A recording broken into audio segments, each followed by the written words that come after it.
Welcome back. And I'm back and better than ever. Let's continue where we left off. The Dunwich Horror, Chapter 6. The Dunwich Horror itself came between Lammas and the Equinox in 1928, and Dr. Armitage was among those who witnessed its monstrous prologue. He had heard, meanwhile, of Wheatley's grotesque trip to Cambridge, and of his frantic efforts to borrow or copy from the Necronomicon at the Widener Library. Those efforts had been in vain, since Armitage had issued warnings of the keenest intensity to all librarians having charge of the dreaded volume. Wilbur had been shockingly nervous at Cambridge, anxious for the book, yet almost equally anxious to get home again, as if he feared the results of being away too long. Early in August, the half-expected outcome developed, and in the small hours of the 3rd, Dr. Armitage was awakened suddenly by the wild, fierce cries of the savage watchdog on the college campus. Deep and terrible, the snarling, half-mad growls and barks continued, always in mounting volume, but with hideously significant pauses. Then there rang out a scream from an unholy, indifferent throat. Such a scream roused half the sleepers of Arkham and haunted their dreams ever afterwards. Such a scream as could come from no being born of earth, or wholly of earth. Armitage, hastening into some clothing and rushing across the street and lawn to the college buildings, saw that others were ahead of him, and heard the echoes of the burglar alarm still shrilling from the library. An open window showed black and gaping in the moonlight. What had come had indeed completed its entrance, for the barking and the screaming, now fast fading into a mixed low growling and moaning, proceeded unmistakably from within. Some instinct warned Armitage that what was taking place was not a thing for unfortified eyes to see, and so he brushed back the crowd with authority as he unlocked the vestibule door. Among the others he saw Professor Warren Rice and Dr. Francis Morgan, men to whom he had told some of his conjectures and misgivings, and these two he motioned to accompany him inside. The inward sounds, except for the watchful, droning whine of the dog, had by this time quite subsided, but Armitage now perceived from the sudden start that a loud chorus of whippoorwills from among the shrubbery had commenced a damnably rhythmical piping, as if in unison with the last breaths of a dying man. The building was full of frightful stench which Dr. Armitage knew too well, and the 3 men rushed across the hall to the small genealogical reading room whence the low whining came. For a second nobody dared to turn on the light. Then Armitage summoned up his courage and snapped the switch. One of the 3, it is not certain which, shrieked aloud as what sprawled before them among disordered tables and overturned chairs. Professor Rice declares that he wholly lost consciousness for an instant, though he did not stumble or fall. The thing that lay half-bent on its side in a fetid pool of greenish-yellow ichor and tarry stickiness was almost 9 feet tall, and the dog had torn off all clothing and some of the skin. It was not quite dead, but twitched silently and spasmodically, while its chest heaved in monstrous unison with the maddened piping of the expectant whippoorwills outside. Bits of shoe leather and fragments of apparel were scattered across the room, and just inside the window was empty canvas sack lay where it had evidently been thrown.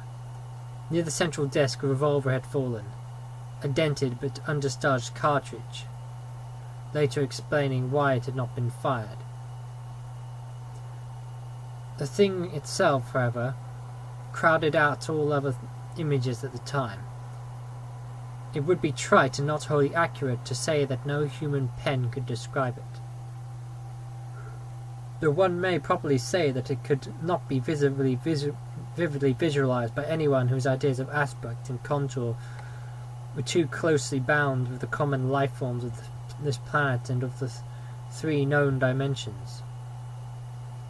It was partially human, beyond a doubt, and with very man-like hands and head, and the goatish, chinless face had the stamp of the weightlies about upon it.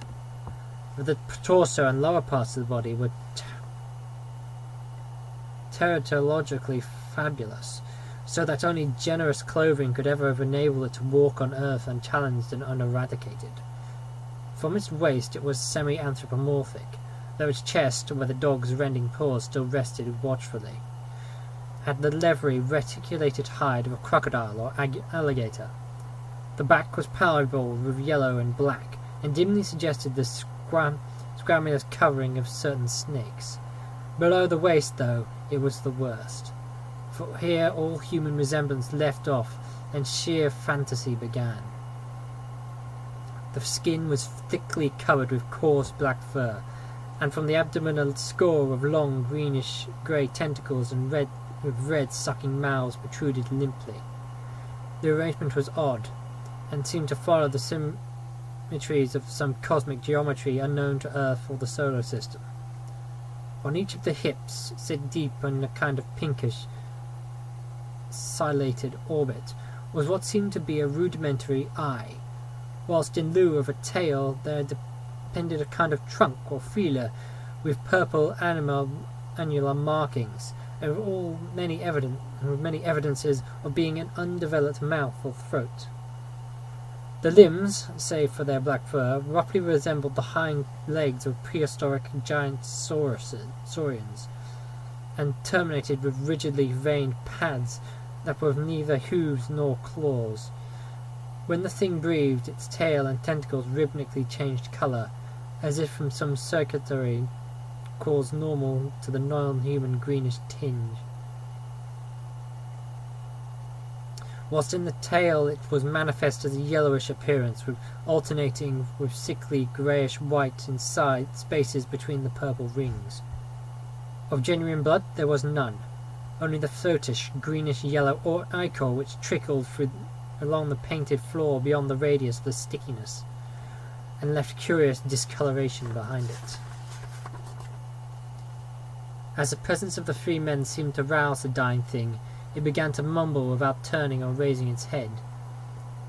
Dr. Armitage made no written record of its mouthings, but assents confidently that nothing in English was uttered. At first the syllables defied all correlation with any speech on earth, but towards the last there came some disjointed fragments evidently taken from the Necronomicon, that monstrous blasphemy in quest of which the thing had perished. These fragments, as Armitage recalls them, ran something like Nagach, Bugshogach, Yog Sosoth. They trailed off into nothingness, as the whippoorwill shrieked in rhythmically crescendos of unholy anticipation. Then came a halt in the gasping, and the dog raised its head in a long, lugubrious howl. A change came over the yellow, goatish face of the prostrate thing, and the great black eyes fell in appallingly. Outside the window the shrilling of the whippoorwills had suddenly ceased, and above the murmurs of the gathering crowd there came the sound of panic-struck whirring and fluttering. Against the moon vast clouds of feathery watchers rose and raced from sight, frantic at that which they had sought for prey. All at once the dog started up abruptly, gave a frightened bark, and leaped nervously out the window by which he had entered. A cry rose from the crowd, and Armitage shouted to the men outside that no one must be admitted till the police or medical examiner came. He was thankful that the windows were just too high to permit peering in, and drew the dark curtains carefully down over each one. By this time 2 policemen had arrived, and Dr. Morgan, meeting them in the vestibule, was urging them for their own sakes to postpone the entrance to the stench-filled reading room till the examiner came and the prostrate thing could be covered up. Meanwhile frightful changes were taking place on the floor. One need not describe the kind and rate of shrinkage and disintegration that occurred before the eyes of Dr. Armitage and Professor Rice, but it is permissible to say that, aside from the external appearance of face and hands, the really human element of Wilbur Whately must have been very small. When the medical examiner came, there was only a sticky whitish mass on the painted boards, and the monstrous odour had nearly disappeared. Apparently, Whately had no skull or bony skeleton, at least in any true stable sense. He had taken somewhat after his unknown father.